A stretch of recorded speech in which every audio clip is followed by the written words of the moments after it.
தம்பியை அன்றி மாண்டு கிடப்பனோ மண்மேல். நானும் ஜாக போறான், அவனும் ஜாக போறான். அவன் சொல்லிட்டான், நானும் ஜாக போறான், அண்ணனும் ஜாக போறான். ஆனா அவன் மட்டும் செத்து கிடக்கூடாது.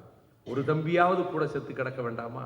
தம்பியை அன்று மாண்டு கிடப்பனோ மண்மேல். நீ அங்க போய் நீ நல்லா இரு, ஒரு தம்பியாவது அவனுக்கு முன்னாடி சாக வேண்டாமா என்று சொன்னான். மூக்கிலா முகமென்று என்னை இழித்துரைப்பார்கள் என்று அவன் மூக்கை சுக்கிரீவன் அறிந்ததற்கு பிறகு இந்த நெடுந்தலையை கருங்கடலில் செலுத்துவாய்ன்னு ராமன் கேட்டு அதே போல அம்பை செலுத்தி கடல்ல போய் அந்த தலையை கும்பகர்ணன் தலை கடலுக்குள் வீழ்ந்தது. நிகும்பலை போர்க்களத்திலே இந்திரஜித்தனுக்கும் லக்ஷ்மணனுக்கும் போர் நடக்கின்ற வேளையில் அந்த யுத்தத்தில் எப்படிப்பட்ட வீரம் இலங்கையில் இருந்தது என்பதற்கு அந்த லக்ஷ்மணன் சொல்வதாக கம்பன் குறிப்பிடுகிறார். நான் தொடுத்த அம்புகளை எல்லாம் உடம்பிலே இருந்து பறித்து என் மீது வீசுகிறான், என் மீது தொடுக்கிறான். கையில் நடுக்கவில்லை, அங்கத்தில் பதற்றமில்லை. எய்தவன் பகலியெல்லாம் பறித்து இவன் என் மேல் எய்யும் கை தடுமாறாது உள்ளம் உயிரினம் கலங்கா யாக்கை மொய்கனை கோடி மொய்க்கவும் இழைப்பொன்றுள்ளான் ஐயனும் இவனோடு எஞ்சும் ஆண் தொழில் ஆற்றல். உடம்பே அம்பரா துணியாக்கி விட்டான். அந்த இந்திரஜித்துக்காகத்தான் நான் புலிப்படை தோழர்களை இன்றைக்கு நான் பார்க்கிறேன். சுற்றிலும் இருந்து பன்னாட்டு படையணிகள், இந்தியா கொடுத்த படையணிகள், இந்தியா கொடுத்த ஆயுதங்கள், உலக நாடுகள் கொடுத்த ஆயுதங்கள், ஒரு இனத்தை அழிப்பதற்கு, ஒரு தமிழ் இனத்தை கருவறுப்பதற்கு இவ்வளவு ஆயுத பலங்களையும் எதிர்த்து அந்த வீரர்கள் போராடி நிற்கிறார்களே. நான் இந்திரஜித்தரை தான் நினைத்தேன். அது காவியம், அது கற்பனை. இன்றைக்கு நடப்பது உண்மை.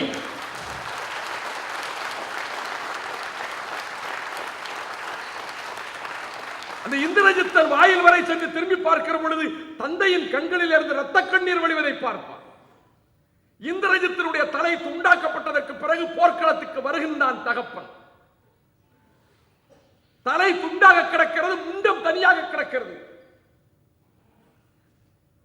தூக்கி கொண்டு வருகிறார் இலங்கை வேந்தன். பாசத்தால் வளர்த்த பிள்ளையை இப்பதான் மண்டோதரியை காட்டுறான் கம்பன். என்ன அருமையான பாத்திரம் தெரியுமா மண்டோதரி? பெண்களின் படைப்பிலேயே மிக உயர்ந்த படைப்பு மண்டோதரி. அந்த பிள்ளையை நினைக்கிறார். சின்னஞ்சிறு கிண்கிணி பூட்டிய அந்த கால்களோடு வேடி விளையாடி கொண்டிருந்த வேளையில் 2 சிங்கங்களை பிடித்துக் கொண்டு வந்து 2 கையால பிடித்து முட்டை விட்டு வேடிக்கை பார்த்து அதை பார்த்து ரசிச்சவன் சின்ன பிள்ளையில. இந்திரனை ஜெயித்து அவனை தொட்டில கண்டு கெட்டி போட்டவன் பொம்மை மாதிரி.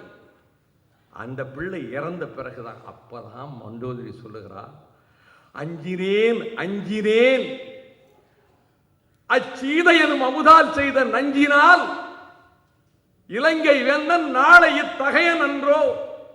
இந்திரஜித்து தலையில்லாத முண்டத்தை பார்த்து அழும்போது மண்டோதரி என்ன சொல்லி அழுகிறான்னா, அஞ்சினேன் அஞ்சினேன் அச்சீதையனும் அமுதால் செய்த நஞ்சினால் நாளை இலங்கை வேந்தன் இத்தகையன் அன்றோ. நாளைக்கு என் கணவனுக்கும் இலங்கை வேந்தனுக்கும் இதுதான கதி. சீதையினால, சீதையின் மீது குற்றம் அல்ல, அவனுக்கு இருக்கிற வருத்தத்தில் தன் மகன் இந்திரஜித்துக்கு ஏற்பட்ட முடிவுதானே இந்த இலங்கை வேந்தனுக்கும். அப்ப இலங்கை வேந்தன் சொல்லும் போது என்னுடைய பெயர் இருக்கும், ராமன் பெயர் இருக்கின்ற வரையிலே இருக்கும் சொல்லுகிறான். சுத்த வீரனாக பேசுகிறான். இப்பொழுது என்னுடைய கருத்து, அவன் மனதில் இருந்த மயக்கம் திறந்து விட்டது, முடிவு நெருங்கி விட்டது, உணர்ந்து விட்டான். காதல் போய்விட்டது, மையல் போய்விட்டது, காமம் போய்விட்டது, அது விலகிவிட்டது, மனித பலவீனம் அவனை விட்டு அகன்று விட்டது. அகன்று விட்ட நிலையிலேதான் இலங்கை வேந்தன் ராவணன் கடைசியாக அப்பொழுது அவன் சொல்லுகிறான். எவ்வளவு அருமையான வார்த்தைகள்! அதாவது வேதம் இருக்கிற வரைக்கும் ராமன் பெயர் இருக்கிற மாதிரி என்னுடைய பெயரும் இருக்கும் அல்லவா. வென்றிலன் என்ற போதும் நான் ஜெயிக்க மாட்டேன்னு தெரிஞ்சு போச்சு அவனுக்கு. வென்றிலன் என்ற போதும் வேதம் உன்னளவும் நின்றுள நன்றோ மற்றும் ராமன் பேர் நிற்குமாயின். ராமன் பேர் இருக்கிறவருக்கு என் பேரும் இருக்கும் இல்லை, நான் ஜெயிக்க போறதில்லை. பொன்றுதல் யாருக்கும் பொதுமை தன்றோ, சாவது யாராவது தவிர்க்க முடியுமா, தவிர்த்தல் இயலுமோ, இன்றுளார் நாளை மாழ்வர் புகழுக்கும் இறுதி உண்டு. இன்றுளார் நாளை மாழ்வர், ராவணன் சொன்னதியா, புகழுக்கும் இறுதி உண்டோ. அதுதான் கடைசியாக யுத்தகலத்திலே இருவரும் சந்திக்கின்றார்கள்.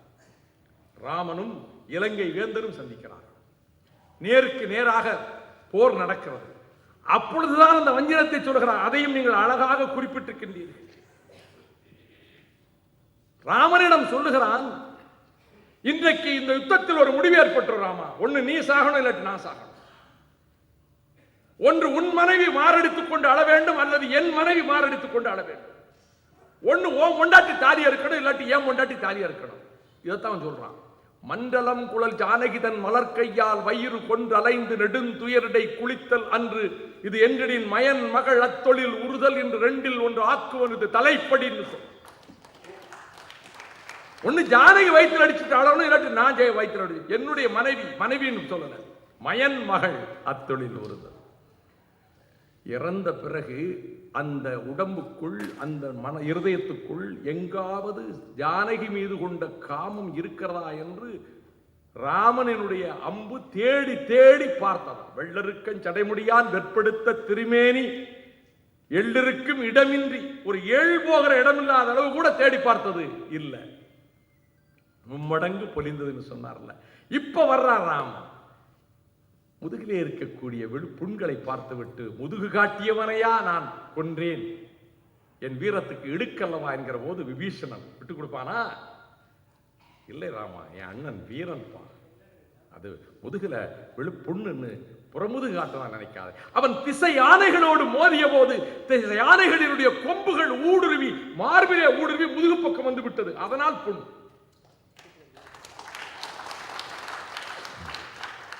என்று இந்த காப்பியத்தை அந்த போர்க்கள காட்சிகளிலே பாசம், வீரம், எல்லா விதமான அந்த காட்சிகளையும் பார்க்கிற போது, இவ்வளவு முடிந்ததற்கு பிறகு சீதையை அழைத்து வருகிற வேளையில் தீயினும் கொடிய சொற்களை ராமன் சொல்லுகிறான். அது ஏன் அந்த வார்த்தைகளை சொன்னார்னு எனக்கு, நீ இலங்கையில் நன்றாக தின்று கொளுத்த தீனியை சாப்பிட்டு உன் கற்புக்கு இழுக்கு ஏற்படுகின்ற வகையில் கொளுத்த தீனியை சாப்பிட்டு நீ அங்கேயே இருந்தாய். உன்னை மீட்பதற்காகவா நான் வந்தேன்னு நினைச்சுக்கிட்டு இருக்கேன். உன் மேல இழுக்கை போக்குவதற்காக வில், இந்த வில் உனக்காக அல்ல அப்படின்னு சொல்லிட்டு நீ நெருப்பிலே குதித்து வா.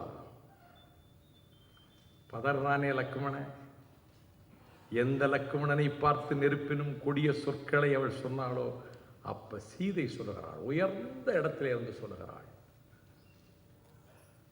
நான் இவ்வளவு காலமும் என் கற்பை பாதுகாத்து பண்பை பாதுகாத்து இருந்தேன், இந்த சொற்களையும் கேட்டேன், நெருப்பை மூட்டு. யார்? லக்குமணனை பார்த்து, நெருப்பை மூட்டு, அந்த நெருப்பிலே குதிக்கிறேன், மனத்தினால் வாக்கினால் மறுவுற்றியனாகில் இத்தீ என்னை தழுவட்டும். இதன் பிறகு, இந்த காட்சிக்கு பிறகு, இந்த நிகழ்ச்சிக்கு பிறகு, அதன் பிறகு அங்கே குறித்த நேரத்துக்குள் செல்ல வேண்டும். பரதன் தீ மூட்டி உள்ளே பாய இருக்கிறான். அதற்கு பிறகு அங்கேருந்து ஃப்ளைட்டில் வந்துட்டாங்க. அவங்க புறம் எல்லாம் வந்து பிறகு சரியாகி போச்சுன்னு எழுதியிருக்கிறார். இதில் நீங்கள் இந்த ராமகாவியத்திலே நீங்கள் 2 செய்திகளை அழகாக சொன்னீர்கள். ஒரு அரசை அமைக்கின்றவன், ஒரு அரசனாக இருக்கின்றவன் எல்லோரையும் அரவணைத்து செல்லுகின்ற போது லக்ஷ்மணன் மீது சுக்ரீவனுக்கு மனக்கசப்பு ஏற்பட்டுவிடக் கூடாது என்பதற்காக சுக்ரீவனுக்கு முடிசூடுவதற்கு லக்ஷ்மணனை பயன்படுத்தினான் என்பது ஒரு அருமையான கருத்து. அதை போலவே வீடனை அழைத்து வருகின்ற பொறுப்பை சுக்ரீவனிடத்திலே ஒப்படைத்து மனமாச்சரியங்கள் ஏற்பட்டு விடாமல் அரவணைத்து செல்லுகின்ற ஒரு போக்கு அரச நிர்வாகத்தில் இருப்பவர்களுக்கு தேவை என்பதை குறிப்பிட்டீர்கள். அந்த வகையில் இந்த ராமகாவியம், எல்லைகள் நீத்த ராமகாவியம் என்பதை மிக அற்புதமாக ஒரு சிந்தனை ஓட்டத்தோடு உங்களுக்கே உரிய அந்த பார்வையிலே மிக அழகாக எழுதியிருக்கின்றீர்கள். இது கம்பனின் காவியம். அவனுக்கு நிகராக, அதாவது சொல்லக்கூடிய வார்த்தைகள், சூர்பனகை வந்ததை சொன்னமே, அவன் சொல்ற வார்த்தை அழகு பாருங்க. சொல்லில் அவனுக்கு நிகரானவன் இல்லை. பஞ்சு ஒளிர் விஞ்சு ஒளிர் பல்லவம் அணுங்க, எவ்வளவு அருமையா சொல்றான். பஞ்சு ஒளிர் விஞ்சு ஒளிர் பல்லவம் அணுங்க, செஞ்சவிய கஞ்ச நிகர் சீரடியல் ஆகி அஞ்சொலில மஞ்ச என அன்னமென மின்னும். வஞ்சி என